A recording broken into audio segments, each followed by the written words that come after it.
Hello everyone, we're back out in the woods. Now if you saw the last video, you saw what a struggle I had during this past turkey season. I tell you what, you may notice a lot of gnats flying around because different than turkey, we have gnats aplenty right now, so we'll kind of disregard them. But anyway, you'll see in that video that I didn't have as many chances as I've had in the past. Our turkey numbers in our area has kind of dropped, and in our state as a whole, turkey numbers are kind of struggling. Now, there's many reasons for that. One is habitat. There's just not a lot of native grasses that we had out there like we did before, and there's lots of programs trying to bring those native grasses back. And there's other things that are involved with it too, but one of the main things is predators. Now, what do I mean by a predator? What I mean by a predator is a raccoon, possum, skunks, even coyotes and bobcats. But your raccoons, your possum, and skunks are the nest predators. Now, turkeys nest on the ground. And what happens is when a turkey lays her clutch of eggs on the ground, if a raccoon finds that nest, they don't just eat one egg, they destroy the whole nest. And so once that nest is destroyed, that turkey, that hen may not re-nest. And so with that, that's why a lot of times our turkey numbers in certain areas are struggling. Now, years ago, that wasn't the case. There's just not a lot of people that are trapping like there used to be.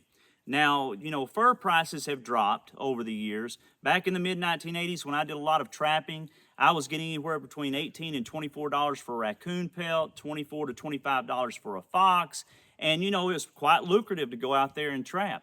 But now I think this past year, our average raccoon price was like $1.25. And there's just not a lot of incentive there. There's not a lot of people who get out and raccoon hunt even anymore. And raccoons can be tasty for the supper table.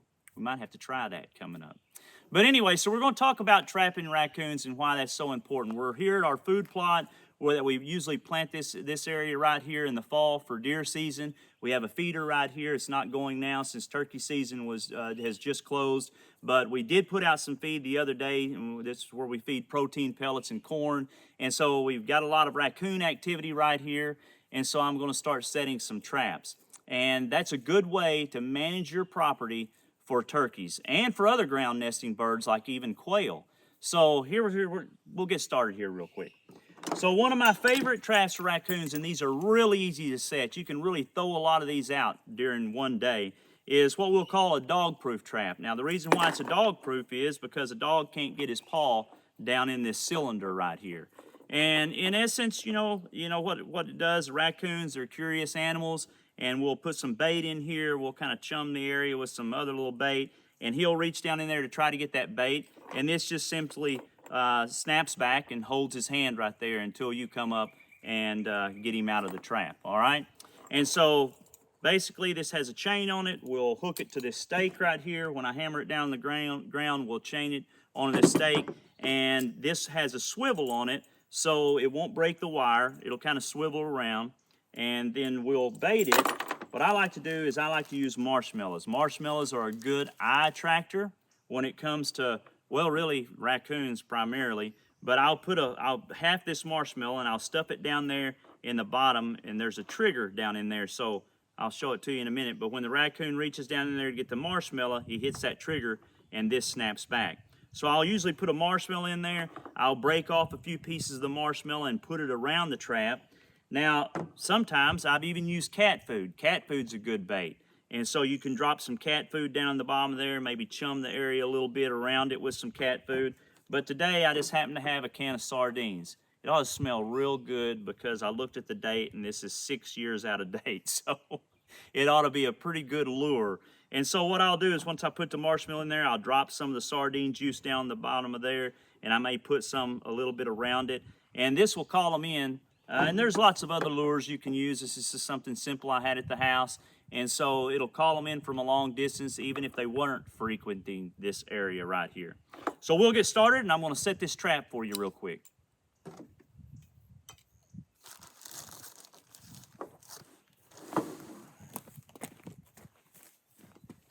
All right, so I was going to use this stake because you can hammer this stake down in the ground. And like I said, tie it off to the chain here. The swivel will keep the trap kind of spinning around. But a lot of times when you're trapping, it's best to improvise and to make stuff as natural as possible. And so I'm going to do away with this stake and easier, matter of fact. So I'm going to put this stake back here. And what it is, there's a tree root coming across here by the feeder.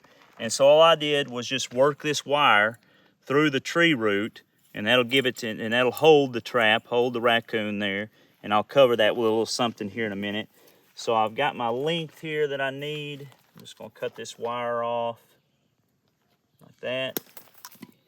Do away with that piece of wire, and then just wire this to the ring real quick. Okay, so we've got that wired on. Now, you may think, and it's true in a lot of trapping situations, you know, it needs to be as natural as possible, but with a raccoon especially, he's already around here by this feeder that's got some metal posts and everything, and so this generally won't bother him at all. And so now we're gonna put this marshmallow. I'm surprised I have any left because my wife's been eating them while she's been filming. I'm gonna bite off half of this. Tasty. Now I'm not gonna do that with the sardines though. So anyway, I'm gonna roll this up. Actually, I don't need but about this much. Leave that out there for him. You can see the trigger kind of down in there. So I'm gonna put this in, and I'm gonna stuff it beyond the trigger. Kind of get it under the trigger so he has to push down on the trigger to get to it. Use a stick here to get it down. Okay, he's gonna see it down in there. Kind of see it. Matter of fact, I can use this other part. So I'm gonna put it in there as well. There we go. Marshmallow's underneath the trigger. Now this ground's pretty hard. So what we're gonna do is, we're gonna go ahead and hammer this trap because it needs to be setting up. Kind of at an angle is the way I like to do it, honestly.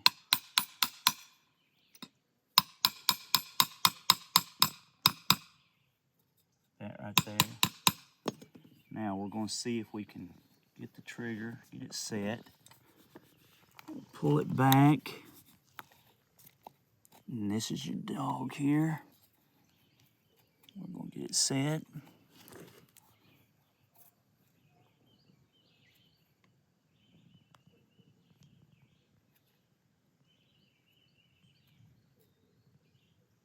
I like to set it mine pretty loose, so right there. So now she's set. Nothing to it. Now, what I like to do a lot, now you could just take up and go. Like I said, it looks natural around this post right here, but I'm gonna dress it up just a little bit. And so what I like to do, I'll cover up this wire. I got some dirt over here. I'll kind of cover it up. That's what I like to do. And then I'll take some sticks. I don't know, just something to make it look as natural. Maybe, you know, something sticking up like that right there. You just don't want to get it near the trap. Now what we'll do is we'll get this marshmallow here, and they'll eat a lot. So I'm gonna kind of break off a couple pieces here, put it out here. A little bit of an eye attractor. Now let's just see how much this sardine smells after 6 years out of date. I don't know about tasty, but what I'm gonna do is I'm gonna drip a little bit down in there. Just drip a little bit down. He's gonna smell that. It's gonna come out the bottom there. I'll probably put a little dirt just to kind of, and I'll drip a little there. And I tell you what I'll do, I'll probably just go ahead and put a little piece of fish right there. Now then, we're good to go. So that's all it is to it. So we'll check this right at daylight in the morning, see if we got Mr. Raccoon, and if we do, then I'm pretty confident we will. So if we do, what we'll do is we'll reset this thing, keep on going down the trail, and throwing out more traps.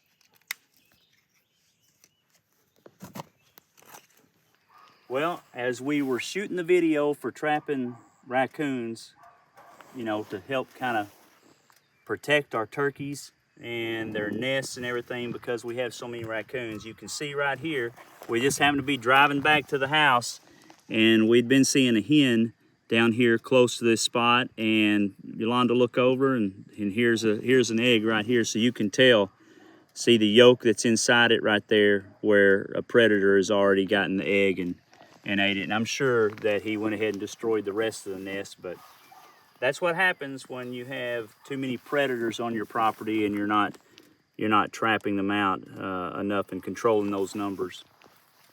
Did you know that there are 5 essential elements that must be present to provide a viable habitat for animals to survive? It's true. The 5 elements are food, water, cover, space, and arrangement. These same elements must be present for our spiritual life as well. Let's look at food. In John 6:35 we read, "And Jesus said unto them, I am the bread of life. He that cometh to me shall never hunger." And the verse continues with our second element, water. "And he that believeth on me shall never thirst." How can our hunger and thirst be filled by Jesus? Through the reading of his word. Just as we need food and water daily, we need his word on a daily basis as well. The next element is cover, a place of protection. Scripture tells us that God will provide that for us just as a mother bird would protect her young. In Psalms 91:4 it says, "He shall cover thee with his feathers, and under his wings shalt thou trust. His truth shall be thy shield and buckler." Our fourth element is a space to thrive. Christ provided that for us when he gave us his church. We find a space where we can thrive when we are a part of a community of believers, a church that preaches the word of God and disciples us. It's also a place where we serve with our own talents and gifts that the Lord has given to each one of us. And our final essential element is the arrangement of it all. You know, everything should have its proper place in our lives. These things aren't just required daily. How these elements are placed and prioritized in our lives is vital to our survival. In fact, it goes beyond that. If these elements are met daily and prioritized, we will go from not just surviving, but to thriving, which is exactly what I hope happens in my life and yours. And of course, with my turkey. I'm going to get back to setting out some more of these traps, so take time to get out in the great outdoors, and I'll see you next time.